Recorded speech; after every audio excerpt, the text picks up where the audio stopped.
الله على المؤمنين إذ بعث فيهم رسولا من أنفسهم يتلو عليهم آياته ويزكيهم ويعلمهم الكتاب والحكمة وإن كانوا من قبل لفي ضلال مبين۔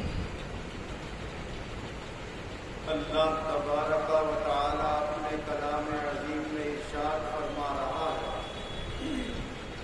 کہ یقیناً اللہ نے ایمان والوں پر بہت بڑا احسان کیا کہ انہی میں سے ایک عظمت والا رسول ان کے درمیان بھیج دیا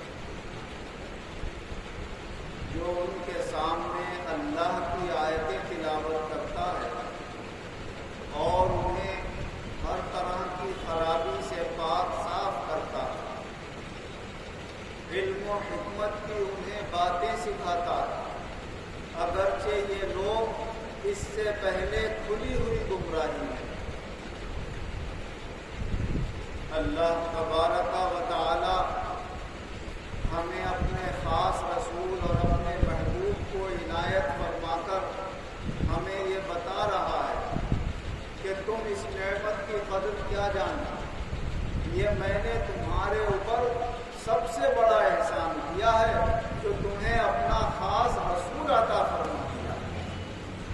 ایسی عظمت و شان والا رسول کہ آپ سن رہے ہیں کہ اس کے ہاتھوں میں برکت، اس کی نگاہوں میں برکت، اس کی زبان میں تاثیر، جو وہ کہہ دے اللہ تعالیٰ اسے پورا فرما دے، جو اشارہ کر دے اللہ تعالیٰ اس میں کامیابی عطا فرما دے۔ سارے رسول تو اپنے ساتھ معجزات لے کر آئے اور رسول اکرم حضرت محمد مصطفیٰ صلی اللہ علیہ وسلم سر سے لے کر پاؤں تک مکمل معجزہ بن کر تشریف لائے۔ کتنے آپ کے واقعات حدیثوں کے اندر ایسے ایسے عجوبے اور بالکل سچے جو بخاری شریف کے حوالے سے، مسلم شریف کے حوالے سے، ابو داؤد، نسائی اور ابن ماجہ جو صحاح ستہ کی کتابیں کہلاتی ہیں، ان صحیح حدیث کی کتابوں کے اندر بے شمار آپ کے معجزات لکھے۔ حضرت جریر بن عبداللہ رضی اللہ عنہ روایت فرماتے ہیں کہ حضور نبی اکرم صلی اللہ علیہ وسلم نے ارشاد فرمایا کہ کیا تم مجھے ذی الخلاصہ سے ٹھنڈک نہیں پہنچاؤ گے؟ ذی الخلاصہ یہ قبیلہ خثعم نے کعبے کے مقابلے میں ایک اور کعبہ بنایا تھا اور اس میں جو بڑا بت رکھا تھا اس کا نام تھا خلاصہ اور اس کعبے کا نام تھا ذی الخلاصہ۔ تو اس ذی الخلاصہ سے حضور صلی اللہ علیہ وسلم نے فرمایا مجھے ٹھنڈک پہنچاؤ، یعنی اشارہ یہ تھا کہ اللہ کے کعبے کے مقابلے میں بندوں کا بنایا ہوا کعبہ کیا حیثیت رکھتا ہے، اسے مٹا دو اور ختم کر دو۔ دور جگہ کی گھوڑوں پر سوار ہو کر جانا تھا تو جریر بن عبداللہ رضی اللہ عنہ عرض کرنے لگے یا رسول اللہ آپ کا حکم سنا ہوگا، بس میرے اندر ایک کمی ہے کہ میں گھوڑے پر بیٹھتا ہوں تو جب گھوڑا اچھلتا ہے میں گر جاتا ہوں، گھوڑے پر مجھ سے جم کے نہیں بیٹھا جاتا۔ تو حضور صلی اللہ علیہ وسلم نے حضرت جریر کے سینے پہ ہاتھ رکھا، فرماتے ہیں آپ کے مبارک ہاتھوں کا اثر میں نے اپنے دل کے اندر محسوس کیا، اپنے سینے کے اندر محسوس کیا، اور پھر میں تیار ہو گیا۔ میں نے قریش کے اور 150 سوار اپنے ساتھ لیے کہ وہاں پر جانے کے بعد اگر وہ لوگ مقابلے میں آئے تو پھر ان سے مقابلہ بھی کیا جائے۔ اللہ تبارک و تعالی نے ان کے ذریعے سے شاندار کامیابی عطا فرمائی اور اس کو آگ سے جلا کر بالکل نیست و نابود کر کے وہاں سے صحیح سلامت واپس۔ حضرت جریر رضی اللہ عنہ فرماتے ہیں کہ جس دن سے رسول اکرم صلی اللہ علیہ وسلم نے میرے سینے پر ہاتھ رکھا ہے کبھی اپنے گھوڑے سے نہیں گرا ہوں، ورنہ اکثر میں گھوڑے پر سے گر جایا کرتا۔ تو یہ مبارک ہاتھ کی برکت۔ حضرت انس رضی اللہ عنہ روایت فرماتے ہیں کہ ایک شخص جو پہلے عیسائی تھا مذہب اسلام قبول کر لیا۔ وہ لکھنا پڑھنا جانتا تھا، حضور صلی اللہ علیہ وسلم نے اسے اپنی وحی پہ لکھنے پر مقرر کر دیا کہ جو ہمارے اوپر اللہ کی طرف سے وحی آتی ہے ہم تمہیں بتا دیا کریں گے، اسے لکھ لیا کریں۔ کچھ دنوں تک لکھتا رہا اور پھر وہ مذہب اسلام چھوڑ کر پھر سے عیسائی مذہب میں آ گیا اور وہاں سے بھاگ گیا مدینہ منورہ۔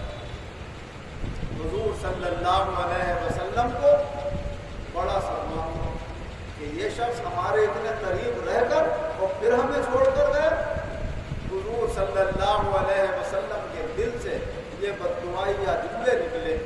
آپ نے ارشاد فرمایا کہ جب یہ مرے گا تو زمین اسے قبول نہیں کرے گی۔ حضرت ابو طلحہ رضی اللہ عنہ روایت فرماتے ہیں کہ میں اس علاقے میں گیا ہوا تھا جہاں پر وہ آباد ہو گیا تھا، اس کا وہاں انتقال ہوا۔ میں نے دیکھا کہ صبح کو جنازہ زمین کے اوپر پڑا ہوا۔